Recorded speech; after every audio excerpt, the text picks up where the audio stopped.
Olá pessoal, vou falar sobre a tuberculose em relação à interpretação radiológica. Relembrando sobre a tuberculose é uma infecção causada pelo bacilo de Koch, que é a micobactéria tuberculose. Quando esse bacilo ele entra nas vias aéreas, eles atravessam a barreira mecânica e vai até os alvéolos lá se multiplicar. Além disso, ocorre uma reação inflamatória inespecífica que mediada por algumas células de defesa, como neutrófilo, macrófago, que vai fazer com que os macrófagos, né, fagocitem esses bacilos e apresentam os linfócitos TCD4, os quais eles vão secretar algumas citocinas quimiotáxicas, né, como interferon-gama, interleucina 2, TNF-alfa, que isso vai fazer com que os macrófagos fiquem ativados e se diferenciem, além de chamar outras células como monócitos e linfócitos. Essa diferenciação dos macrófagos, né, eles vão se transformar em células epitelioides. E essas células epitelioides vão formar os granulomas. Esses granulomas, de uma maneira assim, sintética, seria uma forma de conter a infecção. Então, é uma barreira mesmo, uma barreira da imunidade celular que faz para proteger da infecção. Então, essa barreira forma os granulomas. Esse granuloma é basicamente um local onde a infecção é contida. Então, o granuloma ele é basicamente um nódulo exudativo que ele pode regredir ou evoluir. A tuberculose ela pode ser classificada como primária quando adquire a infecção. Então, aqui tem uma peça em que mostra o primeiro granuloma tuberculoso, que é o nódulo de Ghon, aqui. Então, o nódulo de Ghon, ele é basicamente o primeiro granuloma tuberculoso. Então, geralmente está localizado ou no lobo médio, na camada subpleural. Então, é basicamente aí. Por quê? Porque é no local onde ele adentra na via aérea. Então, é o primeiro local onde o bacilo vai se infiltrar, e geralmente é no lobo médio. Aqui podemos notar que pode ocorrer na tuberculose primária uma linfadenomegalia mediastinal. Então a gente vai observar o mediastino alargado. Aqui está apontando um alargamento. Além disso, pode ocorrer algumas condições de atelectasia, né, obstrutiva, quando esse linfonodo aqui ele comprime um brônquio, aí pode causar uma telectasia. No entanto, o granuloma inicial ele pode regredir, pode calcificar-se. Então pode ocorrer a calcificação, aqui é um nódulo pulmonar calcificado, um nódulo de Ghon, ele fica aqui nessa região e não tem disseminação. Agora vamos ver a tuberculose primária progressiva. Então, quando não ocorre a regressão, pode ocorrer uma disseminação, que inicialmente, aqui é o nódulo de Ghon, inicialmente pode ocorrer uma disseminação pela via linfática, que vai atingir o primeiro linfonodo satélite, né? Que é principalmente o linfonodo hilar, e aqui vai causar uma adenite satélite com extensa necrose caseosa aqui no meio. Então, a característica da tuberculose primária progressiva é a formação do complexo primário tuberculoso, que é composto pelo nódulo de Ghon e a adenite satélite. Aqui mostra um raio-x do tórax com uma adenite satélite. Aqui uma adenite satélite, que mostra um derrame pleural também, mas eu quero que se atentem ao adenite satélite aqui, ó, em ambos os linfonodos hilares aqui, ó. Aqui também mostra outra linfadenite satélite, especialmente no lobo médio do pulmão direito, inicialmente aqui, ó. Aqui mostra outra, a adenite satélite, né? Que são nos linfonodos hilares. Então, essa é a característica, o achado. Mais outra aqui mostrando uma disseminação, né, da tuberculose primária. Agora falando sobre a tuberculose pós-primária, é basicamente uma lesão tuberculosa que ela se reativou de um foco quiescente, mas o organismo conseguiu conter. Então, uma lesão que foi contida, só que ela foi reativada em outro canto. Aqui mostra um nódulo apical tuberculoso no centro aqui tem uma necrose caseosa que sofreu um processo de calcificação. O organismo conseguiu conter. Nesse caso, é chamado de nódulo de Poole e não nódulo de Ghon, porque o nódulo de Ghon geralmente ocorre na parte medial e ele é decorrente de uma infecção primária. Nesse caso, é nódulo de Poole porque é decorrente de uma infecção secundária.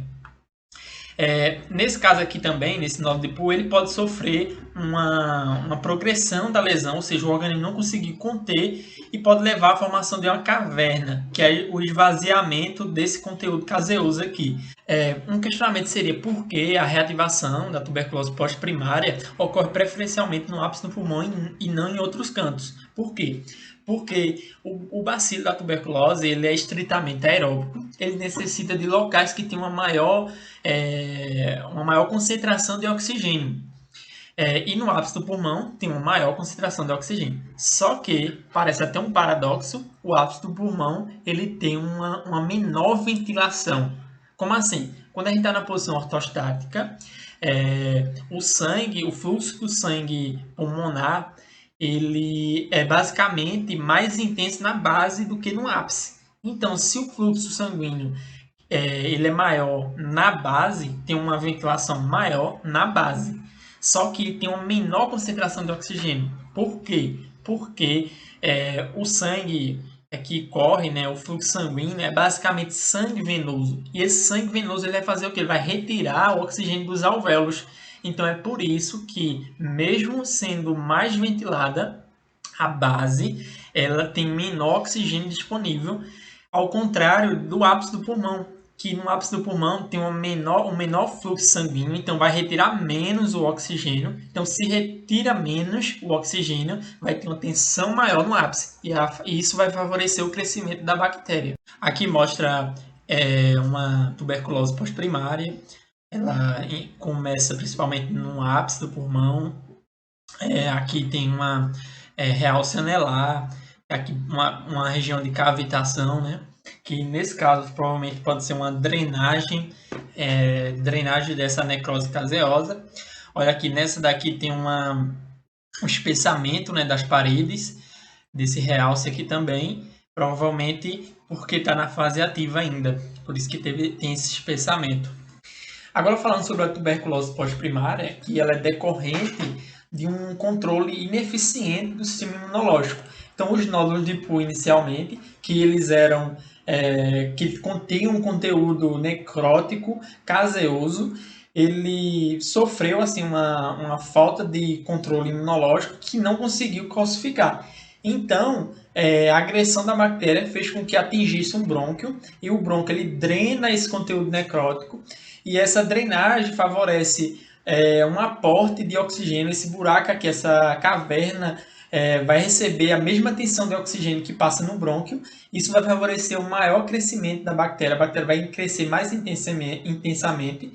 Então, vai continuar lesionando alvéolos, vai crescendo essa lesão e vai ocorrer a disseminação pelos brônquios, alvéolos, vai disseminar e pode causar uma pneumonia caseosa, como nesse caso aqui está caracterizado por uma disseminação bronquiogênica, tem uma distribuição irregular, aqui forma vários tubérculos aqui, ó. Aqui mostra uma caverna, né, formada, que era um nódulo de Poole inicialmente, e ele acabou sendo drenado pelo brônquio e ser distribuído por todo o pulmão aqui, ó, todo o parênquima. E aqui podemos ver aqueles tubérculos que eu mostrei inicialmente. Radiologicamente, a tuberculose pós-primária, a disseminada, ela pode se apresentar em uma pneumonia caseosa. A pneumonia caseosa ela tem essa característica que se assemelha até mesmo a uma pneumonia bacteriana, né? Com esse padrão homogêneo, com bordas mal definidas, presença de broncogramas aéreos. Ela também pode se apresentar numa forma de pneumonia cruzada, que ocorre devido a uma disseminação broncogênica, né, da tuberculose, e isso faz com que ela tenha esse padrão aqui de infiltrados, parecem infiltrados, retículos micronodulares, eles são bem dispersos, Enfim, tem essa outras áreas de consolidação, né? Então, um padrão bem assim, heterogêneo. Agora vamos ver a tuberculose pós-primária, quando ocorre a cura, né?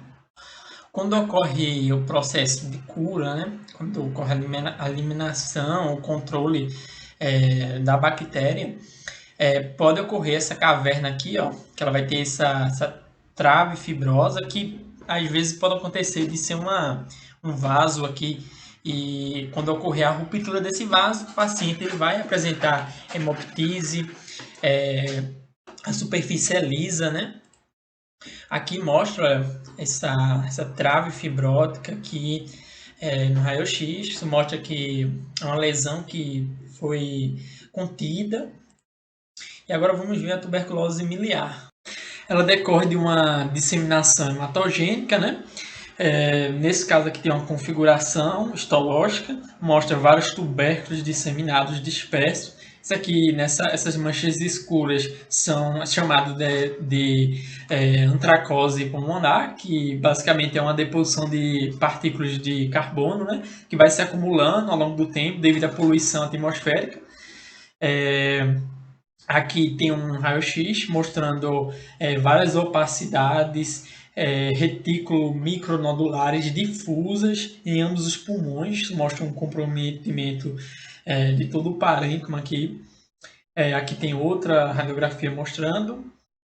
Agora vamos ver a tuberculose pleural. Na tuberculose pleural, quando seja por continuidade, por transmissão de continuidade, ou seja por disseminação hematogênica, aí pode acometer a pleura. Nesse caso aqui, a pleura visceral ela é acometida, pode comprometer a pleura parental, e isso pode causar derrame, enfim. Aqui tem um quadro de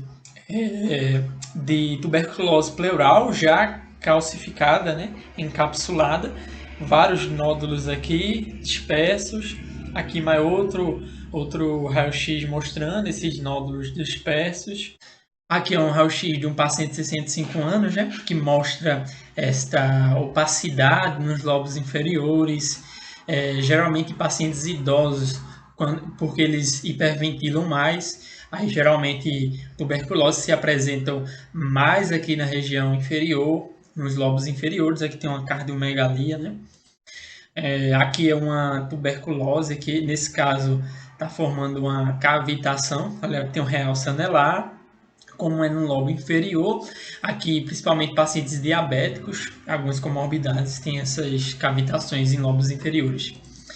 Aqui é outro que mostra outro caso de um derrame pleural, também característico de tuberculose, ou seja, tuberculose tem várias apresentações, pode ser uma telectasia, pode ser uma consolidação, pode ser derrame pleural, enfim, filtrados. Então, tuberculose não dá para diagnosticar apenas com raio-x. Da clínica, biópsia, alguns exames laboratoriais podem ajudar o diagnóstico. Então, isoladamente, a radiologia não diagnostica tuberculose.